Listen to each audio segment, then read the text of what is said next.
for the finale education of this event. It's so fitting that it's included this because it's something that we feel that is seriously one of the most important things, and that's nutrition.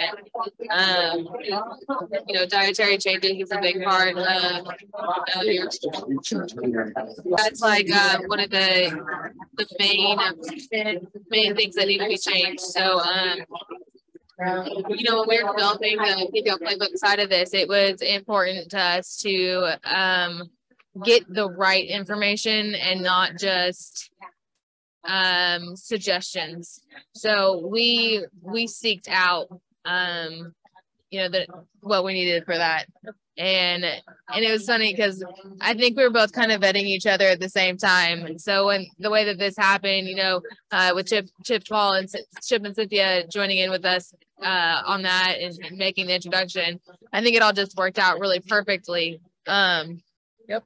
So timeline it was perfect. Yeah. So for those of you guys that don't know, we have entered into a working partnership and to have them a part of the Operation Zero and the FECO Playbook program. We're super excited about this. This was one of those long-term goals that we had that we weren't sure if we were going to be able to accomplish. And then, with everybody coming together, this has just been a beautiful addition. So I'm going to let her take a minute and explain, introduce a little bit more of herself, explain her story, and why she does what she does. And then we'll touch a little bit on some nutrition, but what she does is really custom. So, our warriors that we help support, they do have access to reach out and get some professional opinions, professional advice. So, if that's something you haven't utilized in Operation Zero yet, or on the FECO Playbook yet, reach out to me and we'll make some connections. We may have you fill out an extra form or something for her. That way she's got all the information that she needs to evaluate that situation. But I'm going to hand this over and let her speak. Well, first of all, Jamie, it's really super exciting. And I just told my business partner, my family yesterday, that of all the things that I've been asked to do or been basically asked to contribute to, this is by far one of very, very deep passion in my heart for all things FECO. Cancer patients have a very special place in my heart. I lost my mom to pancreatic cancer. I was 38, my mom was 54, and she died 28 days after diagnosis. She had watched her brothers go through modern treatment and watched them live 10, 15 years of absolute torture, and she just didn't want to do that. So had she had that choice back then, all these years, we can look back at that and say that I know that just with her smoking cannabis, she never was sick a day, not through all, pancreatic cancer is one of the worst as far as, being sick all the time. And she could take a ride on the Arctic Cat, go smoke. And, back then we didn't know anything about FECO. I mean, we did, it wasn't readily, the information wasn't available to us. So, but it set me out on a journey to kind of, I was almost 300 pounds. I was a 3-time-a-day insulin dependent diabetic. I was on about 20 plus daily meds at that point. 7 autoimmune diseases. And I didn't want to die at 54 like my mom did. So, so pretty much I set out to get healthy. But in that journey, I had developed all these diseases. And I was in the clinical pharmaceutical treatment of these. I developed a liver disease that was 100% medication induced. My liver was 14 times the size that it was supposed to be. They were going to go in the very next day after I met with them, and they were going to remove a portion of my liver. They told me that I would die of liver cancer within just a very short few years if I didn't do this. They needed to remove about a quarter of it so it would have more room. It had nowhere else to go. It had nowhere else to go. Well, I walked out that day, never went back to any of the specialists, and it was a room full of 14 specialists that we were going into surgery the next day. And God just spoke to me and said, get up, there's a better way, and I'm fixing to walk you down the road. So I did. And my husband at that time went to work in the oil field, and I had a lot of free time. So I spent a lot of months in Colorado with pharmacists. With their original medical program, they had pharmacists on staff in their dispensaries. I would just go sit and hang out. I would just beg them, please just let me, I just need to hear how you talk to them. I need to do that. And 100% I was doing it because I needed to get me well. Little did I know I was going to be doing what I'm doing now. Right. But that's how it starts. Absolutely. So, but anyway, it was, it's been very important to me that people have to understand that they just need to know their options. I just want them to be able to make an educated decision and know their options, because my mom didn't know. 15 years ago when I was scared laying on the operating table with cervical cancer, fixing to go have surgery, I had no other option, or I didn't know there was another option. So that's kind of my goal, is to let them know, let people know there's an option. But in all of this, all of the issues I had and all of the medications, I went to an endocrinologist, I went to a diabetes specialty clinic, and no one ever talked to me about healing my gut. Yeah. I found that out in Colorado on the journey to plant therapies and just a greater knowledge of plant therapies. And the greatest thing I took away from that was not how to medicate with cannabis necessarily, but it's plant therapies as a whole. It's there's so many stinking things that we can be doing that has nothing to do, we don't have to be popping pills. So yeah, there's I've noticed in my own body that there's certain types of foods that cause extra pain.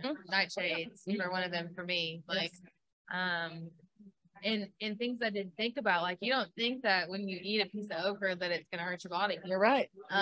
You really don't. But if you don't understand the food that you're putting in your mouth and what it can do, at some point, when you're a fully healthy person, you don't always think about your food choices, right? But once you become unhealthy, or you've got a cancer attacking, or you've got even an endometriosis or another autoimmune disorder, your body's in attack mode. So the food that you put in your mouth is medicine. Yes. It is very much medicine. Yep. So and it all has a purpose. It all does something else. Absolutely, it does. So many times in fact I just visited with a hormone autoimmune specialist this week, who is very on board with plant therapies.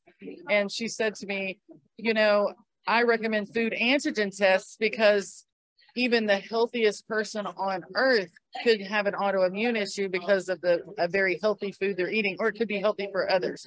And so, the fact that you brought that up, just, that just kind of, there's so many things that I can't have being on the one pharmaceutical. I'm on warfarin. I had a mitral valve prolapse. I have a metallic heart valve now.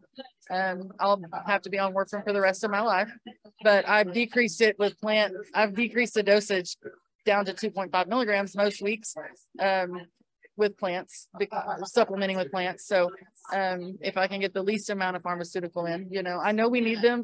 Gosh, I know we do. I had heart surgery. I know that. I know we do.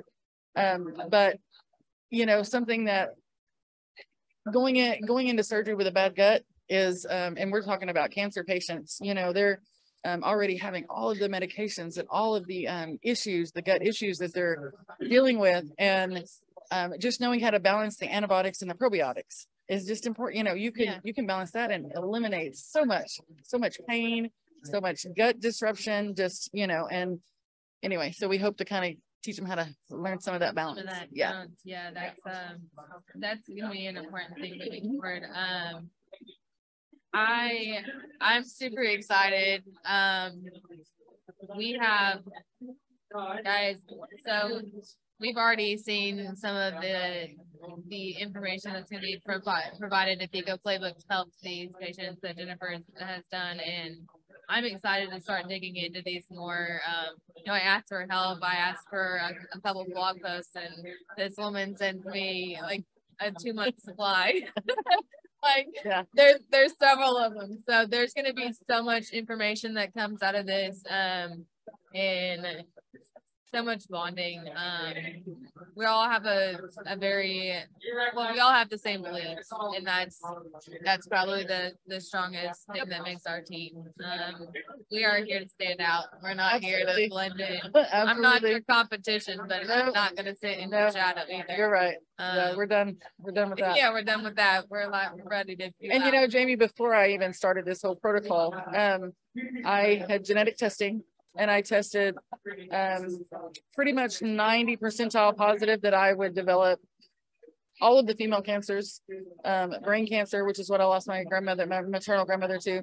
Every one of my aunts, uncles, everyone I've lost has been to genetic based cancers. Okay, so 2.5 years in, I redid the genetic testing after my autoimmune diseases they're all in remission. I just had blood work done 2 weeks ago, and I still show no autoimmune, like it's gone. I have zero there's no activity in my inflammatory markers. So that's pretty stinking cool. But I also had the genetic testing done, and I'm now predisposed to 0 cancers. Nice. So I know that you can flip it. Yeah. I'm proof positive that you can absolutely flip your genetic marker. I know you can. And so when someone says, oh, well, but it's genetic, I'm just going to have to learn how to do it. We can show you how to flip that, or at least turn them off, turn off the markers that are responding to the cancer. And, you know, we can change the things, because you don't have to, you do not have to just settle. Well, I mean, that was my mom and my grandma and my aunt, my great grandma, and they all died of breast cancer. I just know I'm going to die of breast cancer. I mean, there's things that we can do to change that. So, you know, and like I said, I'm proof positive that you can flip the genetic markers for sure. I'm excited to learn more. So part of my job with the FECO Playbook is to, you know, help develop parts of the playbook. So I get the joy and wonders and the amazing conversation. So I'm actually gonna go visit, and yeah, we're gonna spend a couple days together, and I'm gonna gather as much information as I can, as much understanding as I can.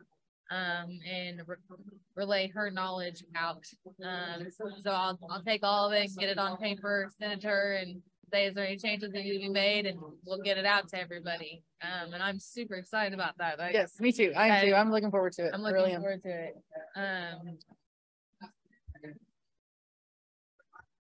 Not many people come to Leedy to see us, you know. Not many people make it all the way out there. Yeah, I'm excited. I'm coming. Yeah.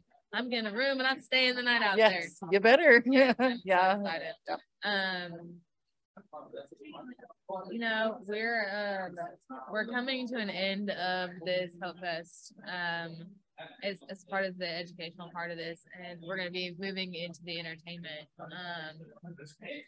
And I just want to take a second to say how incredibly thankful I am for every one of our guests that showed up, that were able to come in.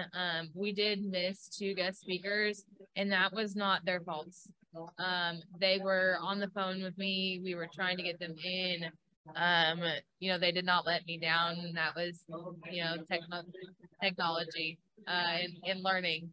So they will be on with us again. I'm so thankful, seriously. This has been an incredible experience. It's been quite moving.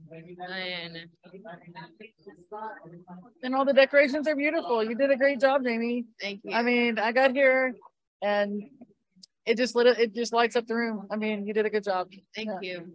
Thank you. Larry, do you want to take this? You want to finish the thoughts? Closing thoughts? I appreciate you for coming out. Oh, yeah.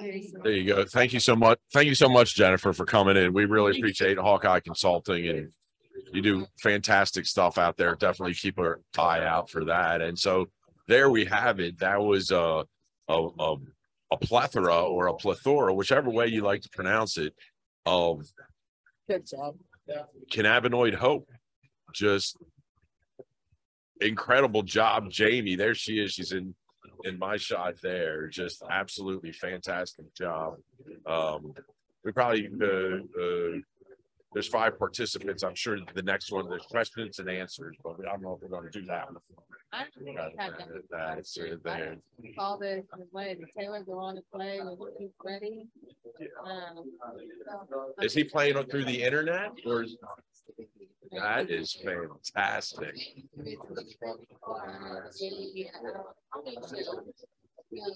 Yeah, thank you so much to the Hangout for facilitating this day of hope all around the globe, HOPEfest 23. Thanks to Jim and Jack, and go over to www.FECOPlaybook.org if you want to sign up for the FECO Playbook. Where's you got a QR code sitting there? I do have it right there on there.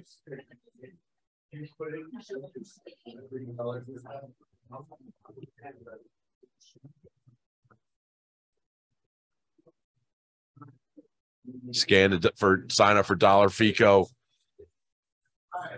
Everybody, there's the program's gotten even better and better, and it'll keep getting better and better, especially with feedback from everybody that's in the program.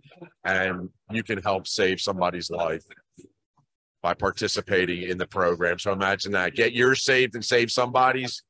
Sounds like a win-win to me, Jamie. Yes, it is a win-win. I mean, this has just been incredible. And Larry, thank you so much for helping me co-host this. Thank you, Kat, in the background, who has been helping me run this all day, who is currently cleaning up my messes.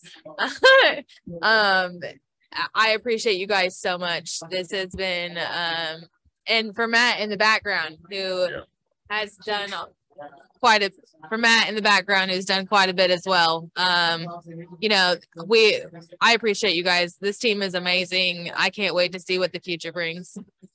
Amen. So peace and chicken grease. Bye, guys. I thank you guys all for attending. Thank you very much. I'd like to thank my mom and dad who made it all possible. Don't forget to smoke weed every day. I'm Larry Reed, the man on weed. And on behalf of Jamie Bennett and HOPEfest 23, we are out of here.